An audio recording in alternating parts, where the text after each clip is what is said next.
Oh, sí. Buenas noches, hermanos. Bienvenidos a nuestro último tema, nuestra última charla del año y del semestre. Ya en enero comenzamos un nuevo Un nuevo tema tema. ¿Me bajo... alcanzan a escuchar? Sí. ¿Sí me Ok, escuchan bien con muy este bien. micrófono? Sí. Ok, perfecto. Empecemos con una oración en nombre del Padre, del Hijo y del Espíritu Santo. Amén. Amén.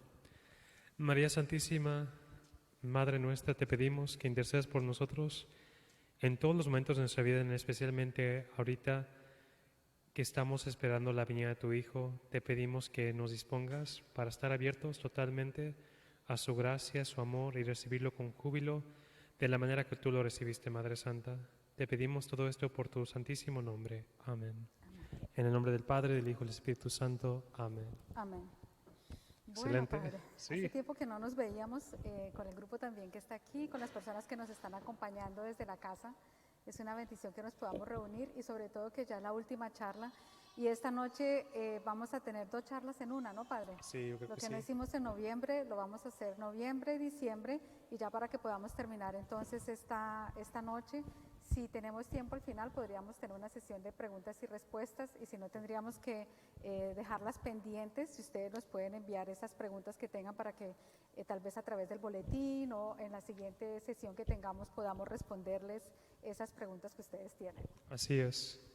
Bueno, entonces, ¿por dónde quiere empezar, padre? ¿Cómo empezamos? Pues ya tenemos como 2 meses que no nos reunimos. Quizás donde que dejamos la última vez estamos hablando de la autoridad natural de la casa, Sí, de lo que es la estructura de la autoridad, del lado paterno, la importancia de que el hombre tiene que asimilar ese papel de autoridad, lo que tiene de privilegio, derechos, esa persona que tiene autoridad, especialmente con respecto a proteger a su familia. El hombre tiene esa manera, esa habilidad de renunciar a ciertas cosas que están afligiendo a su familia.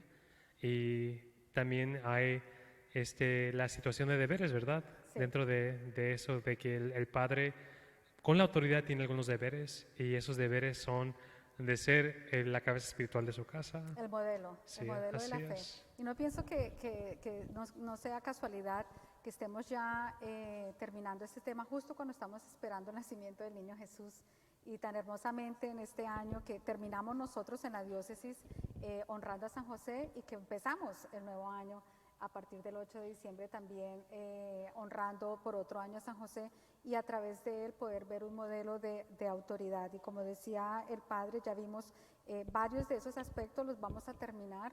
Esta noche vamos a hablar un poquitito para enfatizar acerca de la autoridad del esposo como padre, sobre quién puede orar.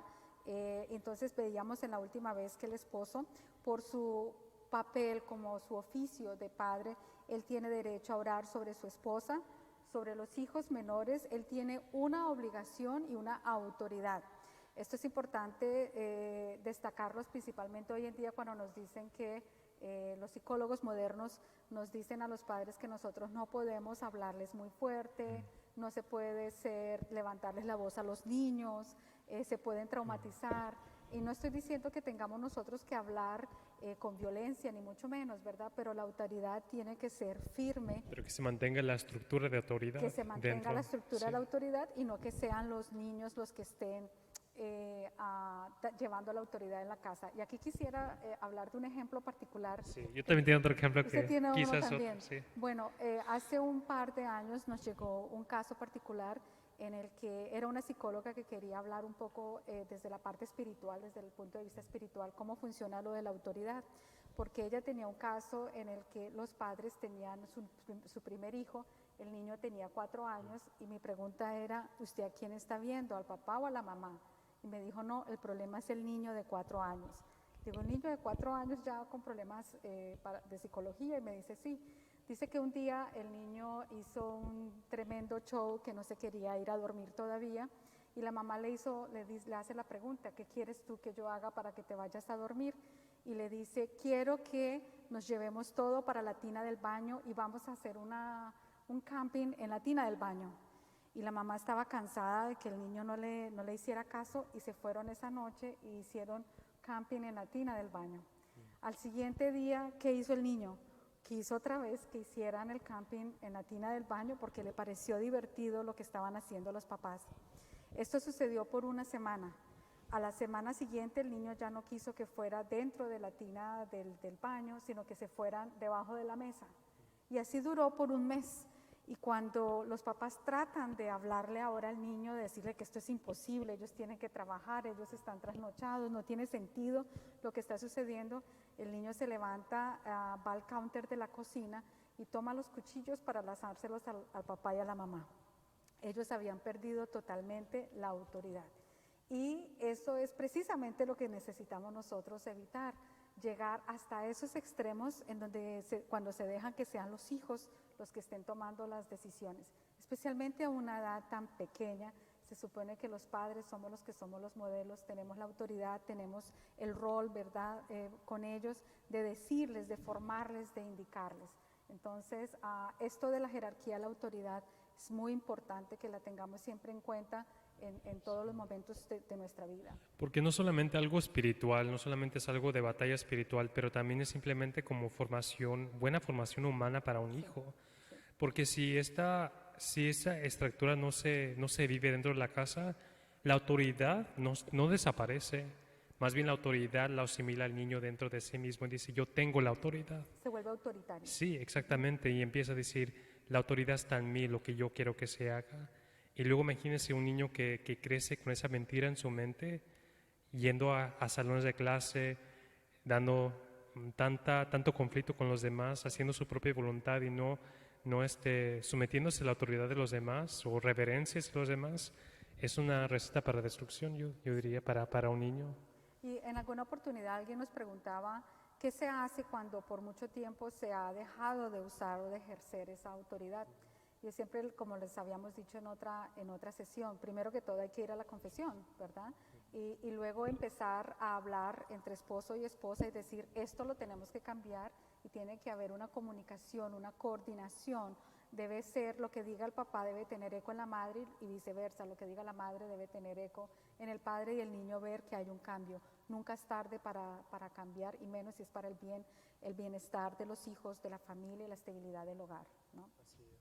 Entonces, los padres cuando tienen situaciones difíciles con los hijos, por su papel de padre, de ser cabeza de la casa, ellos tienen la autoridad para orar, para mandar y tienen también la obligación de hacerlo con los hijos. El padre también con las niñas, estos son los niños varones, con las niñas, también tienen esa obligación de dirigir, de corregir, de mandar hasta cuando se vayan a casar. Una vez que se casan, ya está bajo la autoridad del esposo, ya lo habíamos visto, esto cuando se casan por la iglesia, obviamente, mientras que sea una unión libre, un matrimonio por el civil, aún sigue la autoridad del padre sobre esta persona. Luego la madre sobre quién puede orar o quién tiene autoridad. Entonces la madre, ella como esposa, puede orar como intercesora por su esposo, mas no puede dar una orden. En un momento vamos a hablar un poquito de cómo son esas oraciones de comando, de orden. Ella puede interceder, puede suplicar a Dios por la situación que tenga el esposo, pero ella sí tiene la autoridad sobre los hijos varones y sobre las niñas. Hasta la edad de que ellos se casen, ella puede seguir teniendo esa autoridad. Una vez que se casan, cede esa autoridad, pero puede seguir intercediendo en la vida de los hijos. Esto es importante también tenerlo en cuenta porque a veces como madres quisiéramos nosotros tener el control incluso después de que ellos están casados. Y ahí es donde vienen las dificultades dentro de la nueva relación de pareja. Y también, por ejemplo, la familia es la iglesia doméstica, es como un microcosmo de lo que es la iglesia universal, ¿verdad? Sí.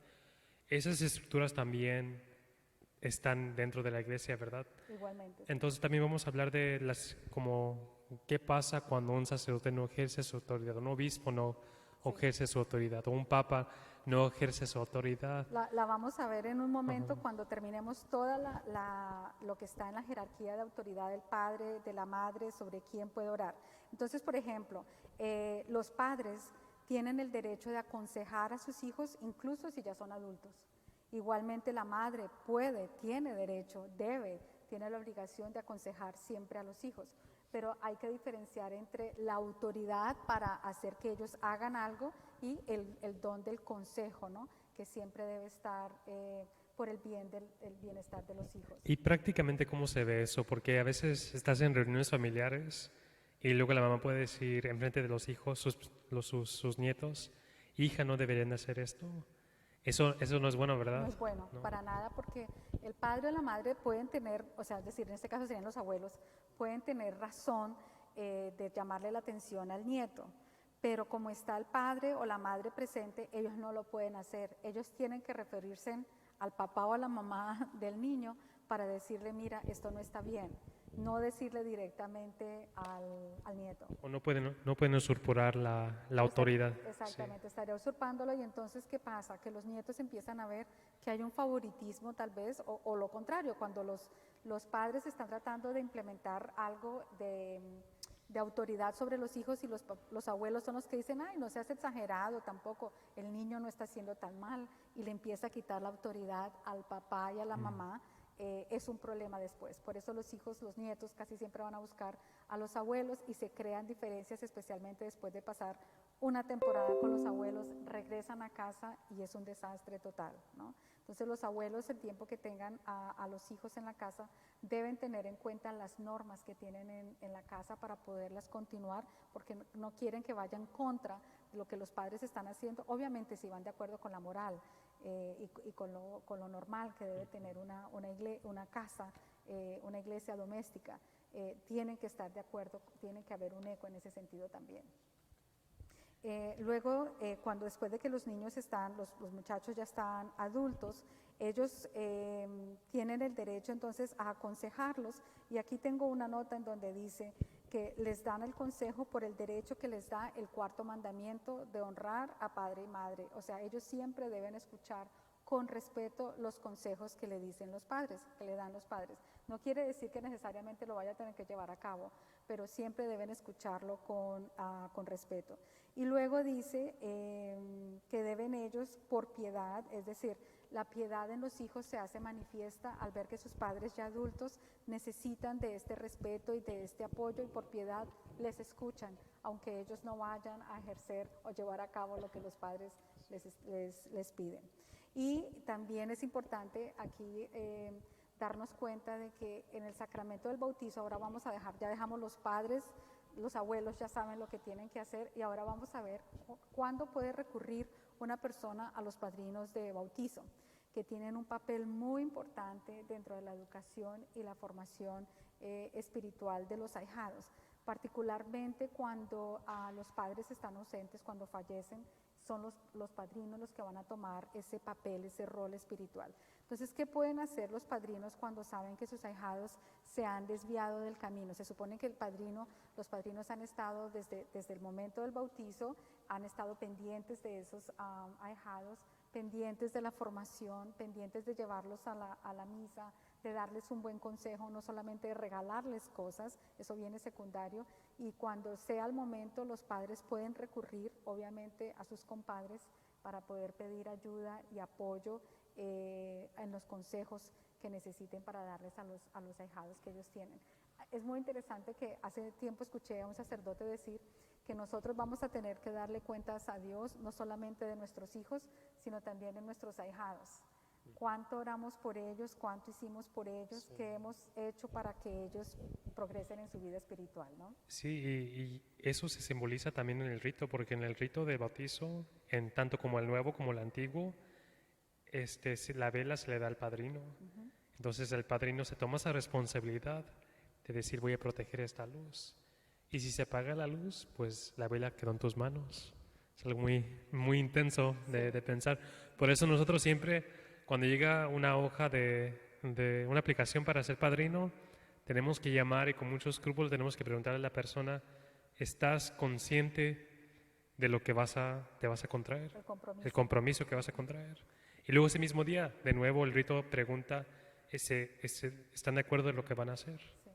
Y esto también es importante para nosotros porque en la comunidad hispana tenemos la mayoría de las veces una idea errónea de lo que es un padrino o una madrina, Especialmente pensamos que el padrino o madrina es el que va a dar algo material que está relacionado con el sacramento, ya sea el bautizo, que va a comprar la vela, y esos son los padrinos. Le llaman padrino porque va a dar algo material, pero realmente en el sacramento del bautizo no es por lo que vaya a dar algo material, es porque va a ser un modelo espiritual ante Dios, ante la comunidad, ante los padres.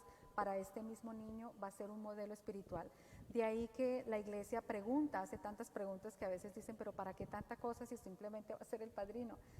Y se pregunta que cumpla con todos los requisitos, es decir, que sea alguien que está practicando la fe para poder ser un modelo. Y si un padrino o una madrina, creo que hace como la segunda o tercera enseñanza que nosotros dimos, alguien me decía que qué pasaba con un padrino que había prometido tomar las clases, casarse después del bautizo y nunca lo realizó. Entonces es bien complicado porque ese compromiso lo adquirió, fue delante de Dios y lo adquirió mintiendo. Entonces, pobrecito ese ahijado. Un falso testimonio. Entonces ha perdido realmente la credibilidad y la autoridad que pudiera tener ese padrino sobre ese ahijado, ¿no? Y cabe también aquí entonces poder ver en el caso, por ejemplo, de un maestro, de un colaborador de trabajo, ¿puede una persona orar por la otra? Sí, pueden orar, pero ahí vamos a empezar a hacer las diferencias de qué es una oración de intercesión, una oración de petición, una oración de clamor y otra una oración de comando, ¿verdad? Y para poder dar una oración de comando, el que la da tiene que tener autoridad. Por eso es importante tener en cuenta entonces que la autoridad que viene de Dios está principalmente, lo vimos en nosotros en la parte natural, pero ahora lo vamos a ver, como mencionaba el Padre hace un momento, cuando está en las santas órdenes. Está el Papa, del Papa, entonces él es el que ordena a los obispos, y los obispos es el que cada uno en sus diócesis ordena a sus sacerdotes y ordena a los diáconos. Y los diáconos están bajo la autoridad del sacerdote, a donde van a ir a servir, y obviamente del obispo, ¿no? Porque él fue el que los ordenó.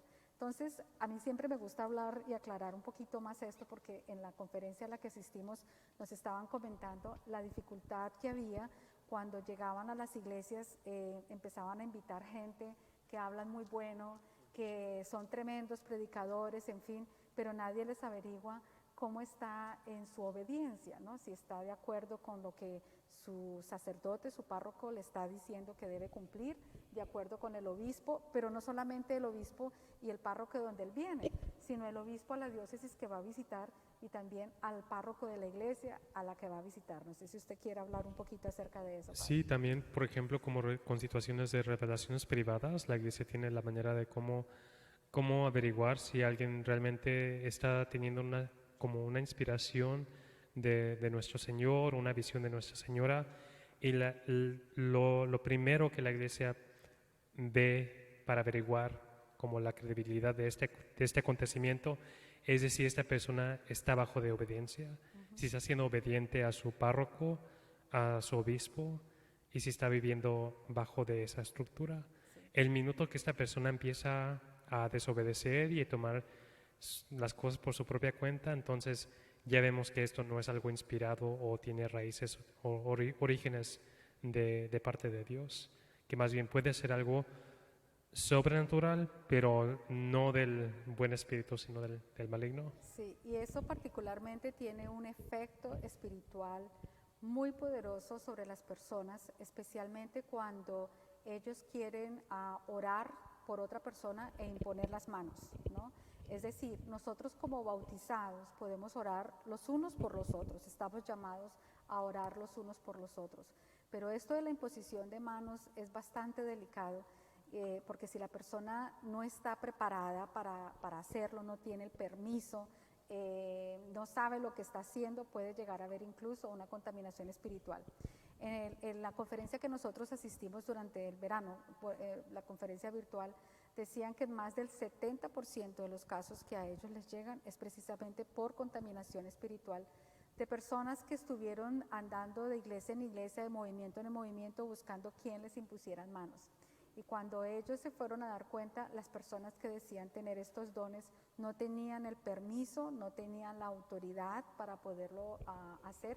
Incluso el problema está cuando las personas tienen un verdadero don, pero no se han sometido a la obediencia del párroco de la iglesia a la que van o de la diócesis a la que están visitando. Todo lo que tenga que ver con desobediencia, el enemigo de una vez ha dañado el fruto. Sí. Que pueda salir de esas oraciones. Y inmediatamente podemos ver el espíritu de Satanás entrar ahí, porque Satanás cayó por el orgullo que se quiso poner, quiso usurpar la autoridad y quiso usurpar la identidad de Dios. Es cuando San Miguel Arcángel dice, ¿quién es como Dios? Tú no tienes esta capacidad o esta autoridad de hacer esto. Pero cuando una persona que no tiene la autoridad llega y impone manos o hace ciertas oraciones, está realmente invocando, está participando en este carácter de Satanás y está comunicando desobediencia. Claro. Es por eso, y hablábamos en otra ocasión con el padre, es por eso que se ven tantas comunidades destruidas, comunidades religiosas, comunidades de grupos que han pasado que estaban en pleno furor y de repente se van apagando, ya no llegan las vocaciones, ya no hay vocaciones sacerdotales, ya no les llega nadie en las comunidades religiosas o en los grupos o en las parroquias. Y si uno empieza a mirar por qué, de dónde viene, casi siempre, por no decir que siempre, tiene que ver con una puerta abierta a la desobediencia, que se han querido imponer por encima de la autoridad de. Por ejemplo, como decía el padre, cuando nosotros estamos tratando esos temas en familia, estamos viendo en la familia una pequeña iglesia doméstica. El mismo desorden y caos que ocurre en una casa, en una familia, cuando los hijos toman el control, se pasan por encima de la autoridad del padre o de la madre, no quieren llevar las reglas de la casa, son irrespetuosos y todo ese caos que se crea allí en una casa, lo mismo sucede en una iglesia. Hay exactamente esto, incluso si está en una familia, ustedes ven que cuando entra la división y los padres, los esposos no están casados o incluso casados y no se ponen de acuerdo porque no tienen una vida de confesión, de sacramentos, espiritual, ellos están divididos y los hijos se empiezan a dividir. 2 van con el papá, 2 con la mamá. Y empiezan a formarse en bandos y empiezan a instigar los unos con los otros. Exactamente lo mismo sucede en las parroquias. En el momento en que entra la división por desobediencia, por no haber observado lo que un sacerdote dice, yo me imagino que ustedes lo habrán escuchado, muchas veces empieza la división de los grupos, de los que ya no quieren el párroco porque el párroco no le está diciendo que sí a lo que ellos quieren y de los que están diciendo que sí quieren a este párroco porque les parece interesante lo que está diciendo y quieren ser obedientes, ¿verdad? Y empieza la división y quienes terminan siendo afectados, la comunidad que asiste, la comunidad que llega y la división principal se nota en la misa, en la celebración de la misa. Es cuando fácilmente, es como cuando hay una celebración de un cumpleaños, el Día del Padre, el Día de la Madre, que llegan los hijos, uno puede notar la tensión que hay en medio de los hijos y de qué lado está el problema, ¿no? Hasta el punto que han llegado a afectar a los abuelos, a los tíos, a los primos, la familia extensiva ha sido afectada. De la misma manera sucede en una parroquia y de ahí que se enfatiza tanto en la obediencia al sacerdote, al párroco, porque no se trata de que puede ser que a lo mejor el sacerdote no conozca el grupo o la persona y tenga sus reservas al decir que sí, pero en obediencia, si viene verdaderamente de Dios, hay que darle ese tiempo a ese sacerdote para que conozca al grupo o la persona, ¿no? ¿Qué sucede cuando, por ejemplo, supongamos que un sacerdote exige algo que no está dentro de su capacidad de exigir? ¿Sí me explico? Como por ejemplo. Como por ejemplo, si un sacerdote dice, en esta parroquia todos van a comulgar en la mano y no puedes comulgar en la boca. Entonces, ¿qué hace una persona que sabe un poquito más de lo que son sus derechos para comulgar? ¿Qué es lo que debería de hacer en ese momento? Esa es una muy buena pregunta porque es lo que muchos han estado hablando en estos tiempos, especialmente de pandemia. Y no recuerdo exactamente la mística a la que la Virgen María le habló, diciéndole que ante un sacerdote siempre se debe ser obediente, ¿verdad? Obedecer. Pero cuando tiene que ver con todo lo que tiene que ver con la vida espiritual de la persona, uno tiene que tener la madurez para poder decidir si lo que está haciendo el sacerdote es bueno para mi vida espiritual o no. Es decir, en el momento en que yo llego a recibir la comunión, me están pidiendo que lo tengo que hacer en la mano, es mi opción, mi decisión si lo hago o no, o me voy, pero no me voy a poner de pelea con el sacerdote en ese momento. Es su parroquia, es su área, es su terreno, él está ahí y él no me puede exigir a mí, tal vez él lo sabe, que él no me puede exigir que yo reciba en la mano, ¿verdad? Pero sí hay una desobediencia, ¿verdad? Hay desobediencia, ¿Pero claro. de quién? Del sacerdote. Sí. Del sacerdote tiene la desobediencia porque por eso digo, el sacerdote no nos puede obligar a recibir únicamente en la mano. Tampoco puede obligar a recibir solamente de rodillas. Precisamente porque hay bueno, hay una opción, ¿verdad? Pero es que era una opción extraordinaria. Y casi todos hemos sido catequizados incorrectamente o evangelizados incorrectamente en cuanto a eso, de que lo extraordinario ahora se volvió ordinario, ¿verdad?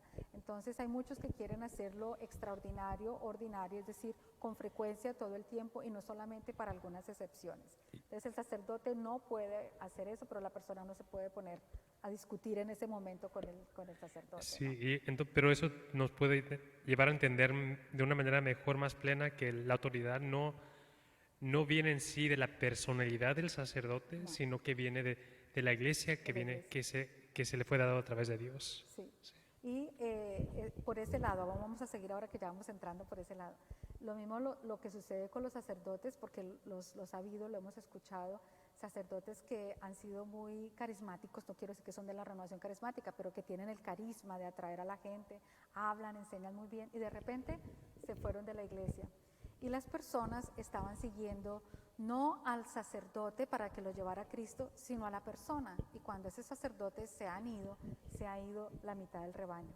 Y ellos en su ignorancia creen que están siguiendo todavía a un padre de la iglesia católica, romana, apostólica, y resulta que ellos se han ido para hacer su propio movimiento, y hay muchísimos casos de estos, ¿no? En donde ellos se llevan a la mitad del pueblo con ellos, y ellos creen que todavía está bien con la misa, la confesión, los sacramentos, pero en el momento de que un sacerdote sale, ¿verdad?, en desobediencia de la iglesia, quedan nulas muchas cosas, a excepción de unas, y corríjame si estoy mal en esto. En una enseñanza nos decían que cuando un sacerdote pues es ordenado para siempre, ¿no? Es ordenado para siempre, pero la iglesia tiene la autoridad de quitarle las facultades para celebrar misa, por ejemplo, si está haciendo cosas que no debe hacer. Pero si ese sacerdote se encuentra en la calle a alguien que está muriendo, puede escucharle la confesión y puede darle los santos óleos en ese momento, la extrema unción. Ese es el poder del sacerdocio. Pero públicamente no puede celebrar misa, no puede celebrar sacramentos, no puede celebrar nada. O sea, ahí vemos la seriedad de lo que es el magisterio de la iglesia, la autoridad, la doctrina de la iglesia. Entonces, si eso sucede a nivel de iglesia, imagínense cuando un padre de familia se sale de su casa para formar otro hogar, para irse, dejar los hijos, ahí se está rompiendo esta jerarquía de la autoridad. Sigue teniendo autoridad hasta cierto punto, pero prácticamente la sometió, la entregó porque se salió de la autoridad que Dios le había dado, especialmente cuando tienen matrimonios por la iglesia y se han ido para irse a vivir en unión libre o casarse por el civil con otra persona. Sí. Y mientras estás diciendo eso, también estoy pensando como, por ejemplo, eso al nivel doméstico y al nivel eclesiástico se puede ver como los movimientos de cuando la iglesia ortodoxa se salió bajo de la estructura de autoridad y ahora hay un desorden total con todas las iglesias ortodoxas y pues el protestantismo ni se diga. Sí. Hay como 33,000.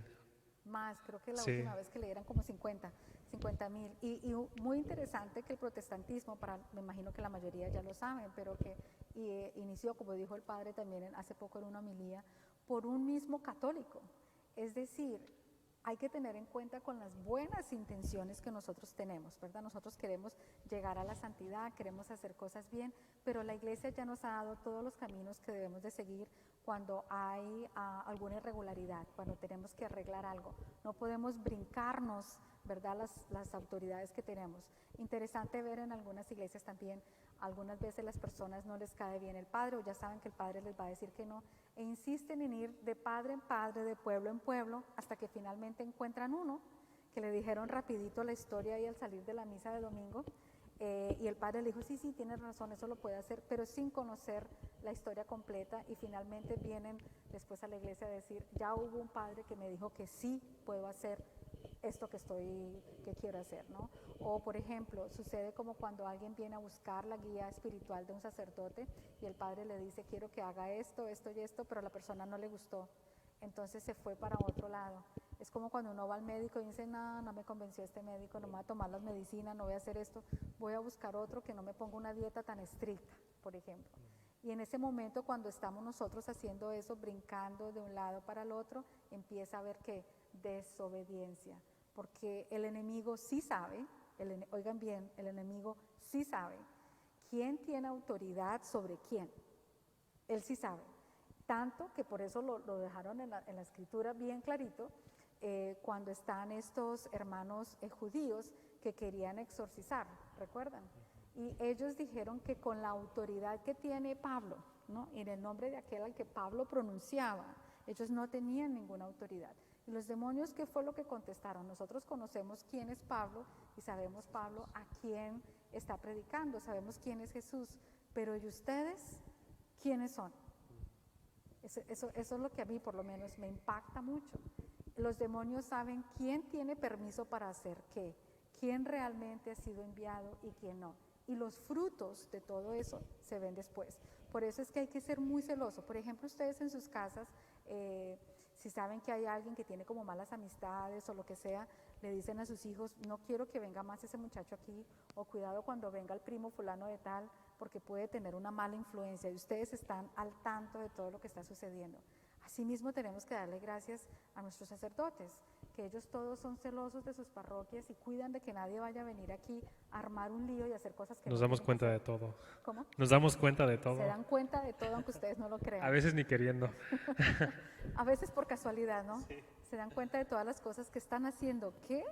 Y fíjense que aquí viene otro detalle, porque ya entramos en todo lo que es la autoridad de la iglesia.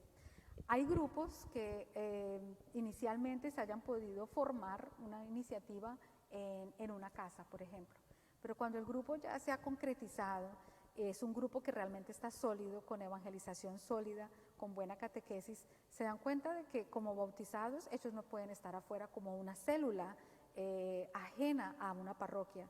El que dirija, el que esté allí, tiene que darse cuenta de que necesitan llevar este grupo a una parroquia para que pertenezca a la parroquia a donde ellos son. Y pueden venir a presentar al sacerdote el grupo y si en la visión pastoral, tengan bien cuenta estas palabras, si en la visión pastoral que tiene ese párroco ve que este grupo encaja para lo que él va a hacer, les va a decir bienvenidos. Sí, porque lo que llega a suceder es que si un grupo empieza a formar una estructura que no está bajo la estructura de la autoridad de la iglesia, entonces alguien está asimilando o usurpando la autoridad dentro de ese grupo, dentro de esa estructura. Entonces ahí ya se está creando un ambiente de, pues, no bueno espiritualmente, digamos. No bueno espiritualmente, y si es un grupo, porque digamos que no es nada de una organización, pero si es un grupo que dice que es de la iglesia, por eso a la gente, a los estudiantes siempre les digo, averigüen a dónde están yendo ustedes, quién tiene la autoridad sobre ese grupo, les han dado permiso, el padre ya fue y les dijo que sí, porque incluso si no se reúnen en la iglesia, los grupos que se dicen que son de la iglesia, por ejemplo de San Marcos en este caso, el párroco tiene que saber que se están reuniendo y que están haciendo esto, tal cual, padre, me estoy reuniendo con sus feligreses, porque no se están llevando gente de otro lado, son los feligreses de San Marcos. Y en este caso particular, el padre necesita saber a dónde se están llevando sus feligreses, quién, para qué y hacer qué. Muy distinto cuando es un grupo que simplemente yo en mi casa quiero hacer el rosario en mi casa con mi familia, es diferente. Pero cuando yo estoy empezando a llevarme feligreses a mi casa para hacer algo y de paso estoy cuando pasando… hay liderazgo, cuando hay liderazgo. todo eso.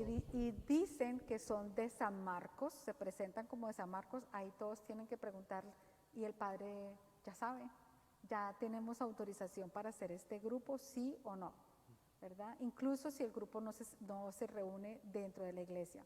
¿Por qué? Aquí vamos a ver todas las diferentes consecuencias que tiene esto, porque muchos casos han llegado precisamente por eso. Supongamos que se reúnen en casas, hubo una noche en donde vino alguien, un invitado de otro lado, que nadie lo tiene que chequear porque es en una casa, ¿verdad? Entonces no tuvo que pasar ni por el obispo, no tuvo que pasar por la Cancillería, no tuvo que pasar ningún lado. Esa es mi casa donde se está realizando esto, pero son los feligreses de la parroquia. Y hubo una imposición de manos, y empezaron a pasar cosas extrañas y le perdieron el control de la situación.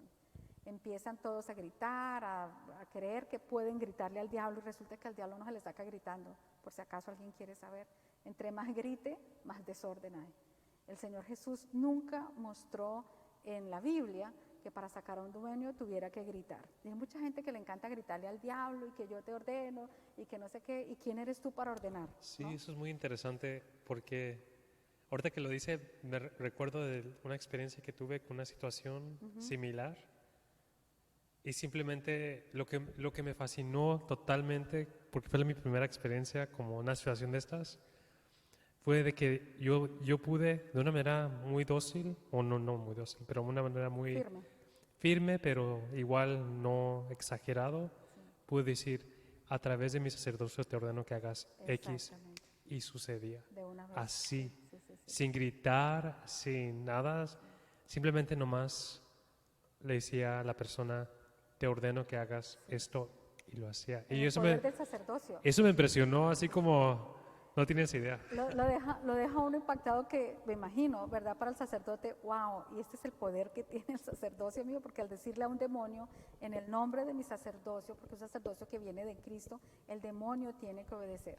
Pero cuando estamos con los laicos y no sabemos si a lo mejor tenemos fanatismo, nadie ha hecho un discernimiento para ver si verdaderamente tiene un don o no tiene el don.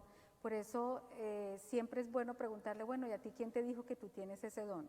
Ya se hizo un discernimiento de esos dones, ya hubo un sacerdote que los confirmó, porque no es solamente que a mí me parece que tengo un don, es que yo, si tengo un don, no es para mí, es para la iglesia. Y por eso ese don debe ser llevado a que sea discernido por un sacerdote y por las personas que pueden discernir si ese don es verídico o no.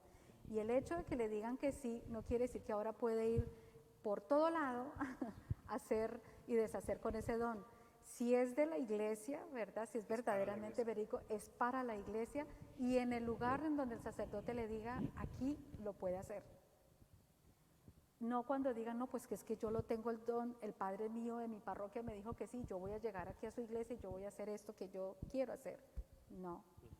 Tiene que ser, padre, ¿usted quiere o no quiere que yo haga esta oración de este tipo, de esta manera, que hablo, que no hable de esto? Y uno tiene que someterse, ¿verdad?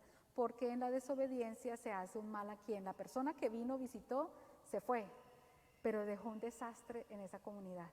Y empieza la división, y empieza la confusión, y nadie quedó preparado para saber qué fue lo que sucedió, cómo se manejan estas situaciones, y ahí es cuando los sacerdotes empiezan a decir, no quiero nada con grupos, no quiero nada con laicos, me dejaron un desastre, y terminan pagando justos por pecadores, ¿verdad?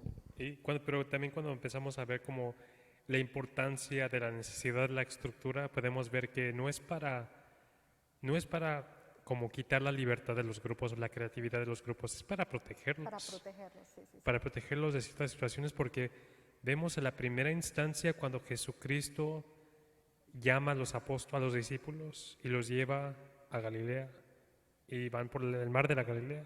Inmediatamente tienen un ataque espiritual, que la tormenta los empieza a sacudir, y dice el Evangelio de San Mateo que Cristo se levanta y rebukes, en English, rebukes, comanda al viento y el mar, ordena el viento y el mar que se detengan, que se calmen.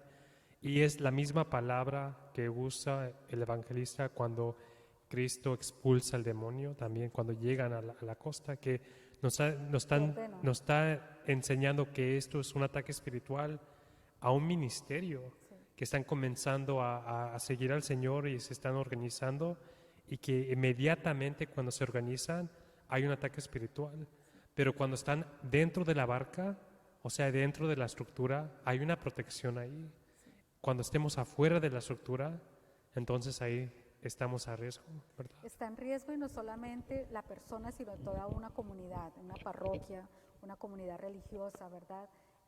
Y es por eso, es interesante, y muchos pues de la renovación carismática lo han escuchado muchas veces, cuando se hacen, por ejemplo, los seminarios de vida en el Espíritu, cuando siempre hacemos referencia a ese versículo, esa palabra tan hermosa que le dice el Señor a los apóstoles: no se vayan, quédense y esperen hasta que llegue el Espíritu Santo, ¿verdad? Que Él es el que los va a consolar, es el que los va a guiar.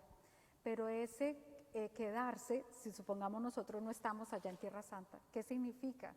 Quedarnos en donde está la gracia, quedarnos en donde está la obediencia, quedarnos en donde estamos protegidos por un magisterio, por una doctrina, y ahí va a llegar el Espíritu Santo.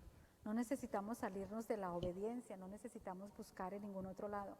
Allí donde estamos, en lo que el Señor nos ha dejado, vamos a recibir la bendición.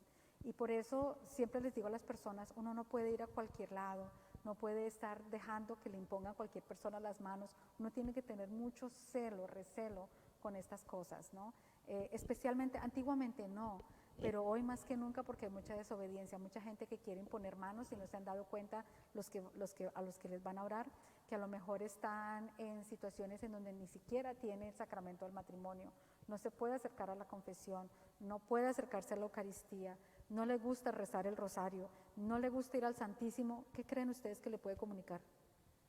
¿Verdad? Entonces pienso que es importante tener en cuenta todo esto. Y mientras estaba diciendo eso, estaba pensando que realmente no conozco ninguna práctica católica, ni ningún rito católico donde un laico, una persona que no tenga autoridad, imponga manos. La imposición de manos en la escritura y en los ritos católicos, en los sacramentos, siempre viene con una autoridad. E incluso, por ejemplo, si hay una confirmación, solamente el que está confirmando, el que tiene la autoridad, delegado del obispo, es la única persona que impone manos sobre los que van a confirmar. Y creo que eso es algo muy significante porque mucha gente, incluso como dentro de la comunidad americana, lo veo muy seguido que rezan imponiendo manos, pero lo ven como algo muy casual. Pero esto para un católico y objetivamente tiene algo intrínsecamente conectado con un simbolismo, una realidad de autoridad. Por ejemplo, cuando se imponen las manos, y por lo general la mano se coloca sobre la cabeza de la persona, ¿verdad? Hay mucho que sucede ahí en ese momento, además de que es la parte más sensible de la cabeza de la persona y las energías que tiene uno cuando está como ser humano regular, ¿verdad? Y al colocarlo, yo lo estoy poniendo bajo mi autoridad, ¿verdad? No solamente de la señal de lo que tiene mi mano, pero estoy comunicando todo lo que está en mí. Entonces, si no soy una persona de oración, si no sé lo que yo estoy haciendo, estoy comunicando algo que no viene verdaderamente de Dios. Por eso y lo vemos también en la renovación antiguamente, cuando se va a hacer la imposición de manos, hay personas que tienen el don para poder sanar o liberar, pero ese don, otra vez, que una vez que haya sido ya discernido, tienen el permiso, el párroco es el que dice, el sacerdote, sí quiero que haya imposición de manos, le va a decir cómo debe hacer esa imposición de manos. Y la mayoría de ellos lo primero que dicen es, no quiero que coloque las manos sobre la cabeza, porque para ordenar a los sacerdotes, ¿dónde colocan la mano? En la cabeza, el obispo, ¿verdad? Los padres cuando oran por los hijos, ¿dónde colocan las manos? En la cabeza de sus hijos. Nosotros no tenemos ese tipo de autoridad entre unos con otros, con nuestros hermanos, al no ser que el don haya sido, como dije ya, confirmado y el sacerdote dé el permiso, estamos todos bajo la obediencia y suceden cosas maravillosas. Pero si no hay esa delegación, porque cuando un sacerdote da un permiso, está delegando su autoridad a esta persona en ese sentido, ¿no? Tiene mi permiso para orar y poner las manos. Entonces, él quiere decir que va respaldada esa acción, todo lo que va a hacer con la autoridad del sacerdote. Por eso a los sacerdotes no les gusta respaldar ese tipo de cosas, porque no conocen la persona, no saben en qué están poniendo, respaldando con su autoridad. Sí, muy interesante. Estoy pensando otras cosas también, perdón.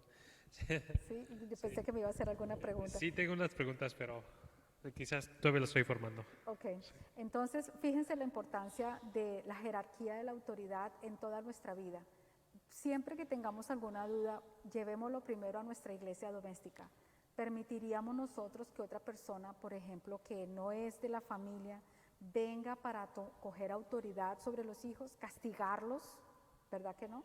O ordenarles algo, pero si yo estoy aquí no se pueden pasar por encima mío.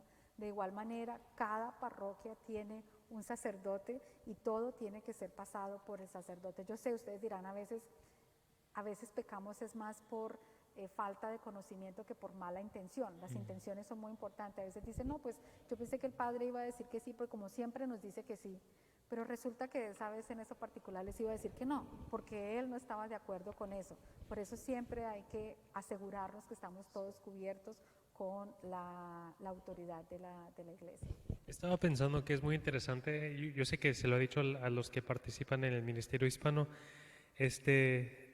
dentro de la pandemia, el Papa Francisco escribió un artículo en el New York Times diciendo que la pandemia ha revelado los corazones de mucha gente, porque nos ha demostrado quiénes somos. Y realmente creo que dentro de la parroquia también yo he visto ciertas cosas como ciertos líderes que me quedo, wow, like, nunca hubiera haber pensado que la desobediencia hubiera sido un problema con esta persona.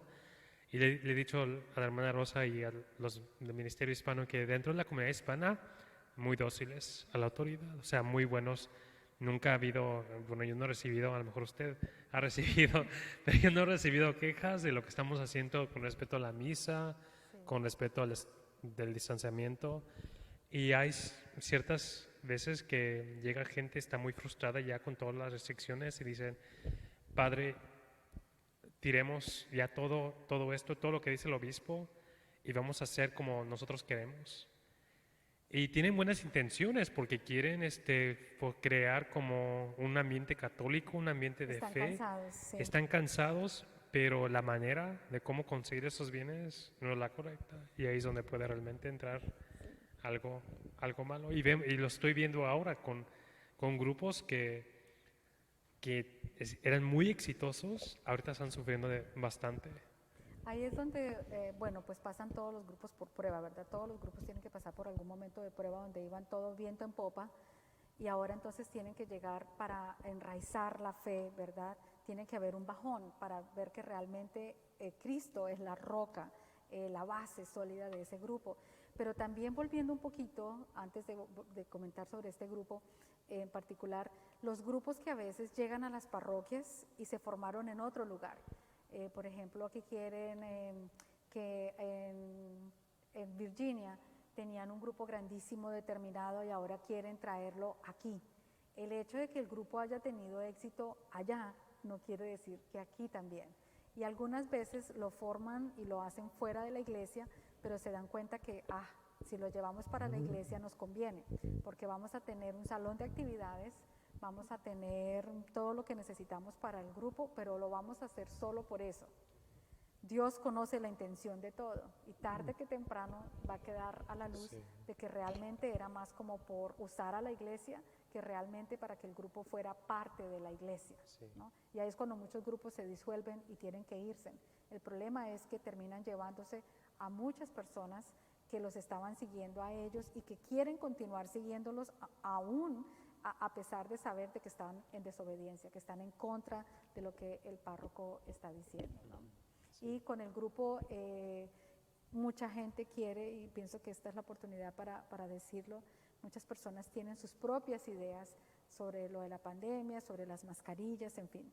Y yo creo que nosotros como católicos hemos sufrido mucho, especialmente al no poder tener por un tiempo la misa, no poder acercarnos a los sacramentos, y eso es lo que nos tiene que hacer a nosotros decir lo que sea por Jesús Eucaristía. Porque puede ser que muchos pensemos de que realmente una mascarilla no me protege a mí de nada, pero sí es lo que necesito para estar en armonía y que todos podamos estar en la iglesia y vivir como tenemos que vivir una celebración eucarística. ¿Qué sacrificio es 45 minutos o una hora con una mascarilla dentro de la iglesia? Podemos celebrar a Jesús Eucaristía, tenemos lo que más queremos, tenemos aquí a los sacerdotes que quieren servirnos, darnos al Señor, estamos bien con los de afuera que nos están chequeando todo el tiempo, ¿verdad? Si tenemos o no tenemos, y podemos tener bien todo y estar en obediencia con los sacerdotes y los sacerdotes con el obispo, ¿no? Una persona una vez me preguntó, padre, ¿no te molesta como todo esto de las mascarillas, todo esto del gobernador, todo esto que nos están trayendo restricciones a la iglesia? No tenemos el ejercicio de, bueno, poder ejercer nuestra libertad religiosa. Y la verdad, yo le dije a esta persona, a mí no me importa realmente lo que diga el gobernador. A mí lo que me importa es lo que diga el padre John y lo que diga el obispo. Sí. Y es una libertad tan grande que yo siento que simplemente tengo que, de estas decisiones, de que simplemente tengo que escuchar lo que me dice mi obispo, escuchar lo que dice el padre John, y ya soy libre de actuar dentro de Sobre todo eso. porque cuando uno es obediente así, ¿verdad? No está sobre uno, no quedó en uno, está sobre el que tomó la decisión. Si estaba bien o no, no va a recaer sobre nosotros. Por eso es importante tener en cuenta que es lo mismo que sucede en la casa. ¿Qué le decimos a los hijos? No necesito que me preguntes por qué todo el tiempo, sino que simplemente me obedezcas, ¿verdad? Eso es lo que le decimos, pero los niños dicen, ¿pero por qué? Por ejemplo, cuando están en los 13 años, ¿pero por qué tengo que tender la cama si en la noche se va a volver a extender? ¿No les han dicho ustedes eso? ¿Por qué me tengo que lavar los dientes cada vez que me voy? No importa el por qué, lo vas a hacer, eso es lo que necesito que tú hagas. Entonces nosotros cuando hacemos lo que nos están pidiendo, no es algo a ciegas ni nada de esto, sino ejercitamos nosotros la obediencia, estamos cubiertos, estamos protegidos. Y si hay algo que está equivocado, va a recaer es sobre la persona que tomó esa decisión y quien la implementó, no sobre nosotros, ¿no? Entonces, pienso que eso es algo muy bueno para tener en cuenta y poderlo analizar un poquito más y poder ayudar y apoyar de esa manera a nuestra iglesia, a nuestros sacerdotes, a nuestro párroco, nuestros obispos, nuestro obispo, ¿verdad? Y todos los sacerdotes que pueden tomar las decisiones y dejar de hacer lo que hacen, en mi opinión, nuestros hijos. Es que yo fui a la casa del tío fulano de tal y allá no se tienen que acostar a las 10, allá los dejan que se acuesten hasta la 1. Bueno, eso es en la casa ya de tu tío, pero aquí las reglas son diferentes. Y a veces tenemos feligreses que viajan por todas las parroquias, no solamente de aquí de la diócesis, sino otras, y vienen a decir, es que yo vi en tal parroquia que allá hacen eso y aquí no lo quieren hacer, tenemos que hacer eso.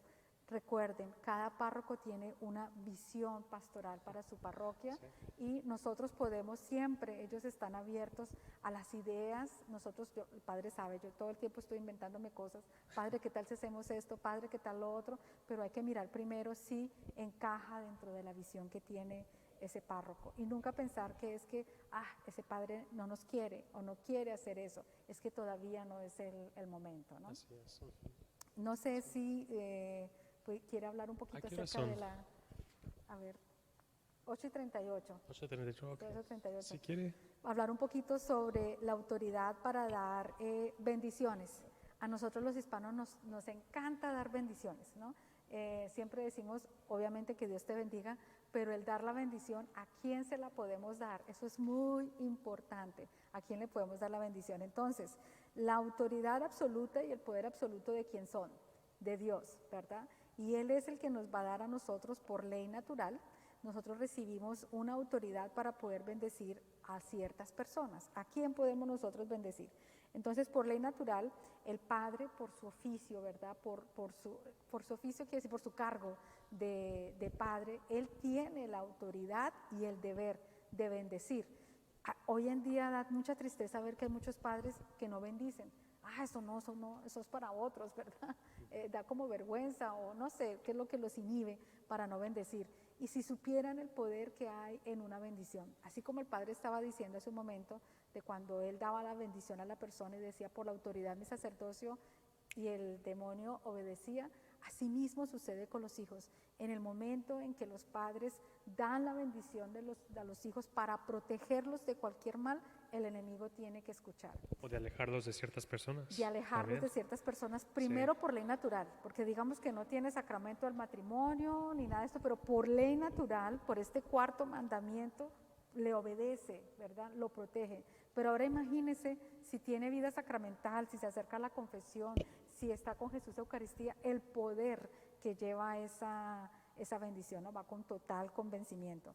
El esposo puede también bendecir a la esposa y puede, por ejemplo, el esposo decir en una oración: yo le ordeno a este espíritu de mentira que está en mi esposa que se aleje. Él tiene la autoridad.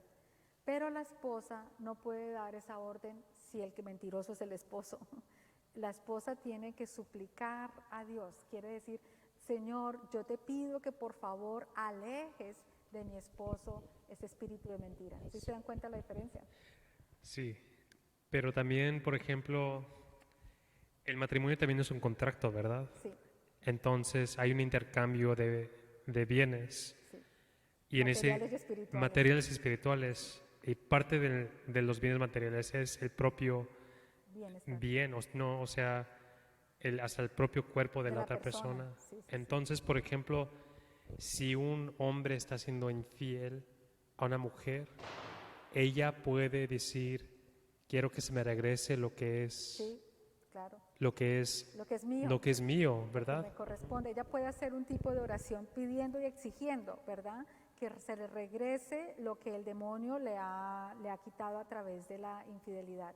Pero para poder entrar en ese terreno, ahora ya no es simplemente que sí tiene autoridad para hacerlo, pero es la manera como lo va a hacer, porque cuando nos ponemos a sacar demonios todo el tiempo, no sé si ustedes conocen gente que ven el diablo en todo lado, y de todo lado es que yo te ordeno que te salgas y que y que aquí, que allá, y realmente el enemigo como que está en una esquina diciendo: si yo ni siquiera estoy ahí, ¿verdad? Lo están viendo en todo lado, lo están llamando, y al no tener autoridad para poder hacer esta orden, ejercer esta orden, se abre una puerta espiritual, que es lo que mucha gente no sabe.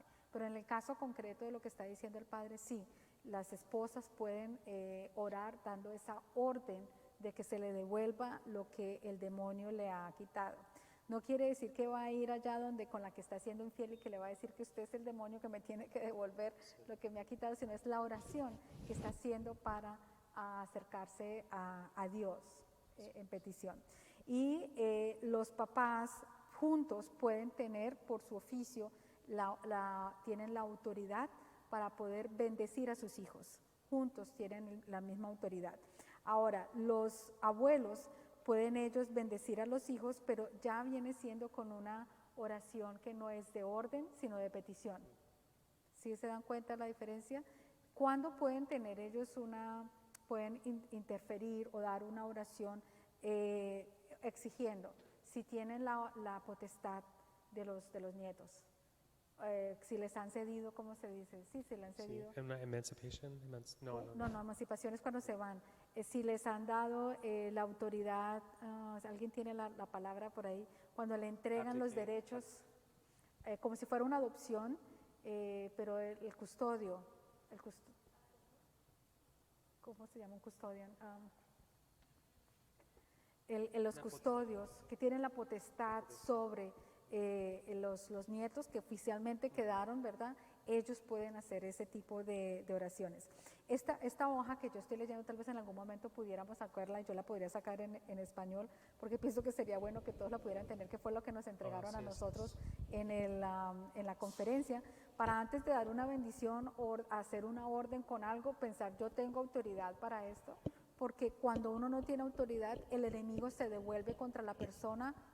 Ojo con esto, lo que yo haya querido sacar de la otra persona se puede pegar a mí y yo llevármelo para que contamine a los que están en mi casa. Y ahí es donde empieza la contaminación espiritual. Y a veces uno empieza a ver en los hijos afecciones que estaban en otro lugar. Y cuando uno empieza a mirar el trayecto, es decir, ¿de dónde venía esto?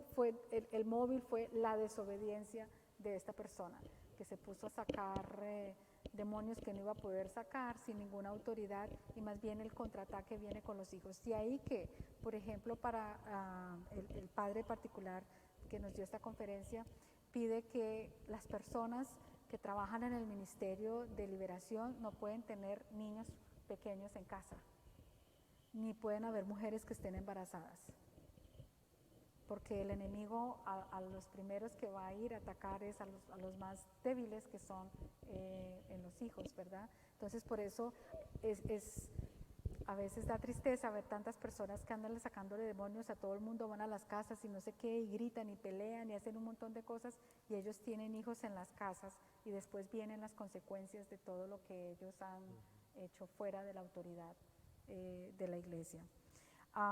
Entonces también las personas pueden, nosotros podemos, ya lo habíamos dicho antes, sobre nosotros mismos podemos pedir, exigir al enemigo que se aleje de mí.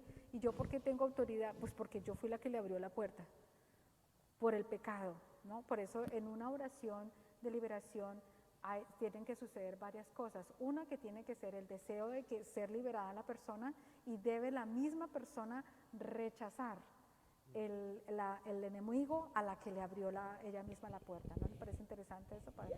Sí. Porque supongamos el sacerdote dice, espíritu de mentira, que se aleje, pero si la persona no dice, yo quiero que te vayas y yo lo rechazo, ¿verdad? No se va a ir, porque el sacerdote tiene autoridad, sí, pero se necesita la voluntad de la persona que fue la que le abrió la puerta en este caso particular. Y yo creo que vamos a entrar a un poco más en detalle el próximo mes en esto, ¿no? Sí, yo creo que sí. Bueno, luego entonces, por ejemplo, como decíamos hace un momento, ¿quién puede dar bendiciones? Los empleados, las profesoras o lo que sea pueden orar, ¿verdad? Y decir Dios te bendiga, pero el hecho de dar la bendición no pueden porque no tienen ninguna autoridad espiritual sobre esa persona. Es solamente de intercesión nada más. Y eso lo hemos arreglado, bueno, hemos trabajado en eso con los ministros de comunión, porque Sí. está la costumbre del ministro de comunión, la gente llega así para recibir su bendición, pero el ministro de comunión realmente no tiene ninguna autoridad. Y el ministro tiene autoridad y tampoco puede dar la bendición con Jesús Eucaristía. Sí. No puede, eso le corresponde únicamente es al sacerdote darle la bendición y no con Jesús Eucaristía. Dice aquí muy interesante que cuando una persona da una bendición sin autoridad válida, se convierte en una superstición. Y eso me llamó mucho la atención, porque el sacerdote nos estaba explicando cómo cada vez que nosotros damos una bendición sin autoridad, se vuelve supersticioso y se va abriendo puertas a muchas cosas de superstición. La persona se va volviendo como más fanática, va viendo más cosas, y hay que mirar, por ejemplo, cuando una persona viene con un caso determinado, al hacerle el cuestionario, las preguntas, se le pregunta de su pasado, de su familia, en qué ha estado envuelto, con qué personas, incluso las puertas que se abren cuando una persona ha tenido intimidad con otra fuera del sacramento del matrimonio. La contaminación espiritual, cuántas personas ha estado en su vida, todo eso va abriendo puertas y va dejando de la parte espiritual de la otra persona, el otro compañero, en cada persona, y luego se van intercambiando. Es una cosa bien complicada, que es, por ejemplo, como cuando las personas, los muchachos se reúnen para fumar, la droga, lo que sea, se pasan del uno al otro, y ahí hay una contaminación espiritual. Realmente es como lo opuesto de una comunión sagrada. Exactamente. Es como una comunión, porque el enemigo no es creativo, sino que siempre toma lo que es sagrado y se burla de eso, ¿verdad? Sí. Casi siempre lo que quiere es hacer una mofa, ¿verdad? Nosotros hablamos de comunión, y Él quiere también que tengamos una común unión, pero no con el Señor, sino con Él. Y por eso el pecado no es con uno solo, es en grupo, ¿verdad? Se maneja en grupo, y a través de uno llega a los demás. Igual la bendición. Cuando una persona está en estado de gracia, tiene la capacidad de poderle hablar a otro, y que a través de la luz que empieza a emanar esta persona, empezar a atraer a otros también hacia el Señor. Solo que del otro lado es solo de la oscuridad, y con el Señor pues obviamente todo lo de la luz. Y después empezamos a ver los frutos como los frutos de una comunión auténtica es la armonía, la paz, la tranquilidad entre el grupo, pero los frutos de un grupo donde hay una comunión que viene del enemigo, empieza a haber envidias, competencias, chismes, todas esas situaciones. Interesante ahora que digo chisme, también este sacerdote nos decía que el 99% de las veces en los grupos o lugares, familias, congregaciones en donde hay mucho chisme, hay una puerta de desobediencia grandísima. Alguien dejó entrar el enemigo con desobediencia y quedó contaminado, y cómo se destruyen los grupos y las familias con el chisme. con el que alguien le esté diciendo algo falso de otro, empieza a carcomer y entra, y eso es una ruina tremenda a través de ese pecado. Sí, estaba escuchando un tema del padre Chad Ripperger y él dice que el enemigo siempre usa las mismas técnicas de siempre. O sea, la primera técnica que usó es meter la duda Sí. de la bondad de Dios en el corazón y la mente de Eva. Y simplemente cuando nosotros empezamos a creer un chisme, se nos está dando una duda de la bondad de otra persona. Se empieza a tergiversar, Sí. se empieza a tergiversar y la persona queda tan convencida. Recuerden que eso lo vimos en el primer tema, que el enemigo siempre va a querer que nosotros veamos cosas que no hay, que son diferentes. Y una vez que ya está fijo en nuestra mente, empezamos a actuar de acuerdo a esto. Y por eso uno a veces dice, ¿y por qué esta persona habrá cambiado conmigo de esta manera, no?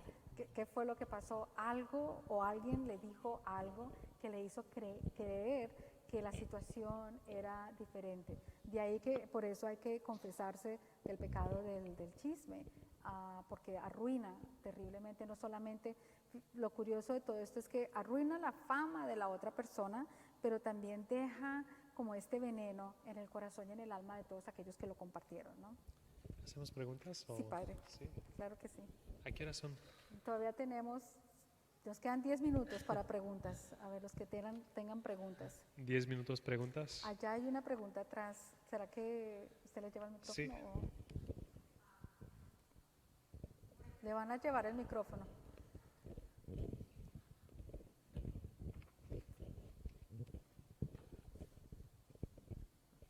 Por ejemplo, si yo, por ejemplo, no estuviera casada y voy a recibir la bendición, pero de este lado está el ministro y de este lado el sacerdote, ¿me tengo que cambiar de fila? Padre. Claro que sí. Yo diría que sí. Bueno, también quiero enfatizar que el recibir la bendición es algo que la iglesia no prescribe. Es algo cultural de costumbre. O sea, no vas a encontrar eso en el misal. Es algo como una innovación para tratar de ayudar a la gente que no puede comulgar, sentirse más cómoda. Entonces vienen y se ponen en sus brazos, pero realmente no hay parte del rito porque al final todos reciben una bendición. Y eso es lo que yo sé que hay confusión de eso, porque a mí me cabe de raro. O sea, cuando yo doy la bendición a todos en misa y luego al final me dice, Padre, me da su bendición, pero lo acabo de dar, es la misma bendición. Sí. O entonces la única bendición que la iglesia realmente prescribe o dice es la bendición al final. Al final. Y con respecto a eso, perdón, padre, ¿quería decir algo más? Nomás iba a decir que entonces cuando una persona llega con los brazos cruzados, no es necesario que reciban una bendición. El hecho que un ministro de comunión le diga que Dios te bendiga es suficiente. Porque, qué bueno que dijo eso. No Sí. sé si les va a sonar un poco duro esto, pero igual lo vamos a profundizar el próximo mes, cuando el Padre en un momento nos diga lo que vamos a estar hablando el próximo mes. Pero en una conferencia, creo que fue hace 3 o 4 años, el mismo sacerdote nos decía, no tiene ningún sentido que el pueblo venga a pedir una bendición cruzándose de brazos y le pida la bendición al sacerdote si no tiene vida sacramental, si no está en estado de gracia. La bendición no le va a servir de nada. Y el hecho de que se cruce de brazos pone en una posición al sacerdote que el sacerdote va a decir, bueno, pero ¿de qué quieres que te bendiga si no estás cambiando tu vida de pecado? ¿Qué es lo que el sacerdote puede preguntar? Entonces, por eso él decía, cuando la misa está llena y se acerca alguna persona, yo simplemente hago movimiento con mis labios, pero no le estoy dando ninguna bendición. Porque pudiera ser, oigan la importancia de esto, que con esa, no sabemos con qué intención se acercó la persona cuando pone los brazos, ¿verdad? Puede ser que la bendición que le dé el sacerdote, en lugar de ayudarle, sea contraproducente, porque le reafirmó la situación que tenía la persona en ese momento particular y no lo está llevando a más bien moverse para buscar cambiar la situación y regularla. Sí. Al final del día la bendición es algo la bendición que doy para comulgar, bueno, en vez de comulgar es algo devocional, no es algo necesario. Entonces, porque la persona tiene la opción de quedarse en su banca, es simplemente algo que si se sienten motivados de arrimarse, pueden recibir una bendición o un buen deseo, una buena exhortación de un ministro de comunión. Pero también yo pienso que es interesante ver que eso es algo nuevo. Esto Sí, es no- algo nuevo. Es algo que no sé Sí. quién se inventó esto, pero se ve más que todo aquí en Estados Unidos de un tiempo para acá. más y Como en más México gente. no, No, en no Colombia sucede. tampoco. Ujú, No. sí. Y por ejemplo, es que viene de la idea de aquí, bueno, al menos en la comunidad anglo, todos pasan a comulgar. Entonces es como para, yo creo, Sentir. pues yo creo es para que la gente que realmente no puede comulgar puedan pasar sin vergüenza o sin sentir ese temor y todavía respetar la Eucaristía. Sí. Yo también pienso que si siempre les decimos a las personas, si van a recibir bendición, pasen del lado del sacerdote, porque si son ministros extraordinarios nuevos, ellos a veces no saben qué hacer y terminan haciendo algo que no deben hacer en ese momento que llega la persona, porque no están ellos acostumbrados a eso. Sí, yo creo en ese lado, yo creo está bien que la persona, si no puede comulgar, si puede comulgar y no puede comulgar ese instante, Se yo, di- quede. yo creo que se debe de quedar en su banca. Sí, para Yo creo que la evitar- bendición es mejor para los niños que no pueden comulgar Sí. y que están en buen estado también. en preparación. Otra pregunta.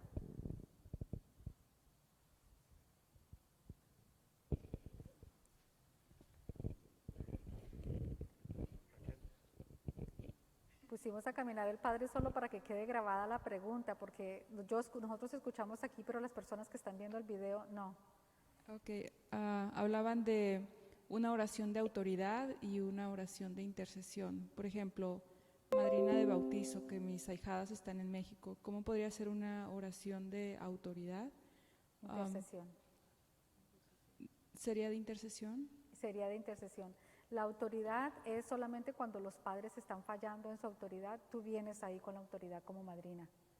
Ok. Ujú. Gracias por hacer esa pregunta, que es importante para marcar la diferencia. La mayoría de las veces hacemos las oraciones equivocadas. A los que tenemos que hacerles la oración de intercesión se las queremos hacer con autoridad y viceversa. A los que deberían de ser con autoridad, mejor las hacemos de intercesión. Y hasta los hijos a los que podemos hacerles esa oración con autoridad, en la autoridad. Bueno, Padre, ¿les quiere contar un poquito acerca del próximo mes? Sí, De bueno, las próximas sesiones, como vamos a seguir con las sesiones para el siguiente semestre. Creo que vamos a hacer un estudio de un libro que se llama Slaying Dragons en inglés, no sé cómo se llama en Matando español. Dragones. Matando Dragones. Entonces vamos a tratar de conseguir los libros para la comunidad y vamos a ir capítulo por capítulo repasando todo lo que Charles Froney, que es un feligrés de Santo Tomás de Aquino. Es un libro excelente, lo he tenido por un año y no lo he querido leer, pero sucedió algo y dije, lo tengo que leer porque no sé nada de este tema y me lo acabé en un día. en un día se lo leyó el sí, Padre.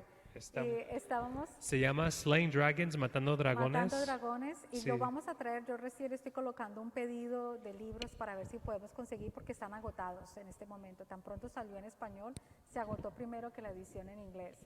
Entonces, yo creo que tal vez para el martes recibo respuesta, a ver si podemos recibir al menos unos 50 por ahora, pero para enero, cuando tengamos la sesión que vamos a tener, los vamos a tener para que ustedes los puedan llevar. Y fue providencial. Yo le había dicho al Padre, yo no sé de qué vamos a hablar la siguiente vez y vamos a seguir haciendo estos temas, pero la verdad que nos hemos dado cuenta que ha sido de bendición, no solamente para los que vienen, pero también para los que escuchan. Los videos están siendo compartidos, creo que hay algunos que más de 200 personas los han visto y escriben diciendo que sigamos haciendo nuevos temas.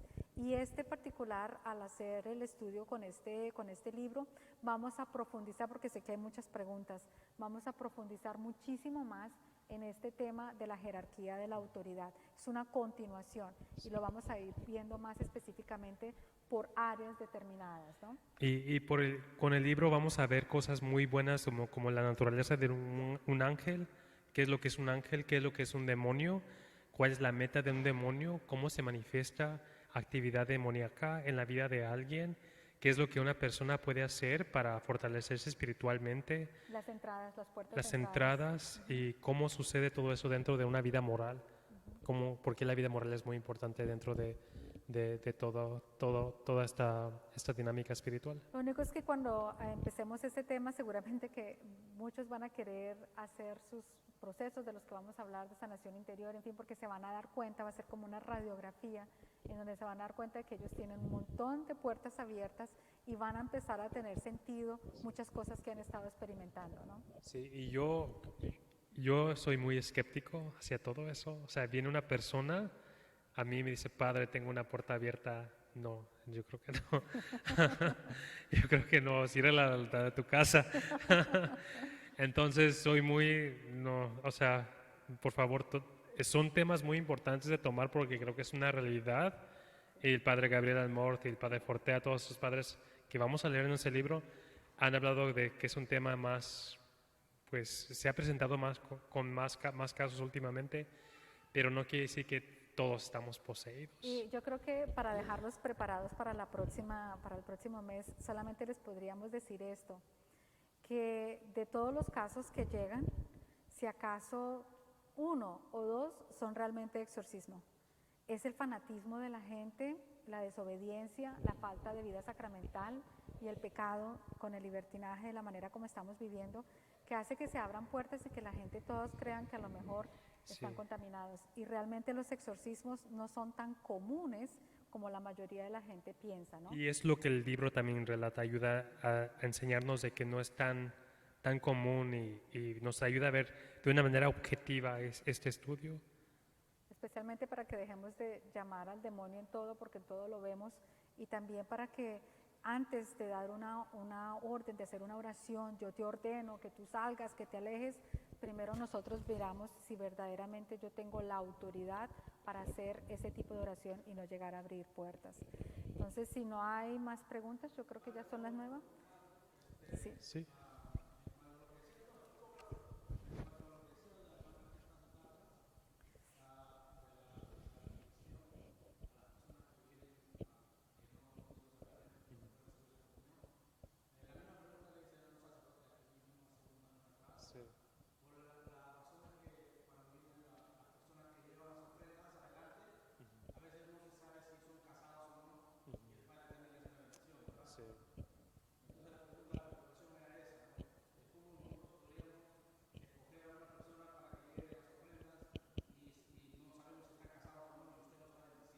Eso no tiene nada que ver. Sí.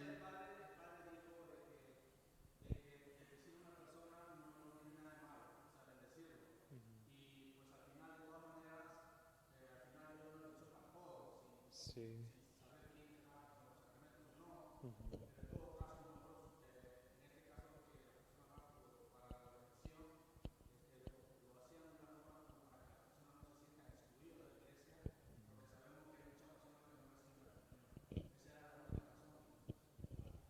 Sí, no, sí, por ejemplo, una bendición, la función de una bendición es de ayudar a la persona a disponerse más a la gracia, ¿verdad? A que pueda participar, para que su voluntad pueda ser más dócil al movimiento de la gracia. Lo que sucede, y uno tiene que hacerlo con mucha cautela, aquí en la parroquia de San Marcos es muy grande y mucha gente no conoce la situación personal de otras personas. Pero haga de cuenta si estuviéramos en una parroquia más pequeña, donde todo el mundo se conoce, entonces sería imprudente preguntarle a una persona que a lo mejor está en nuestra situación de adulterio, que vayan y presentar las ofrendas.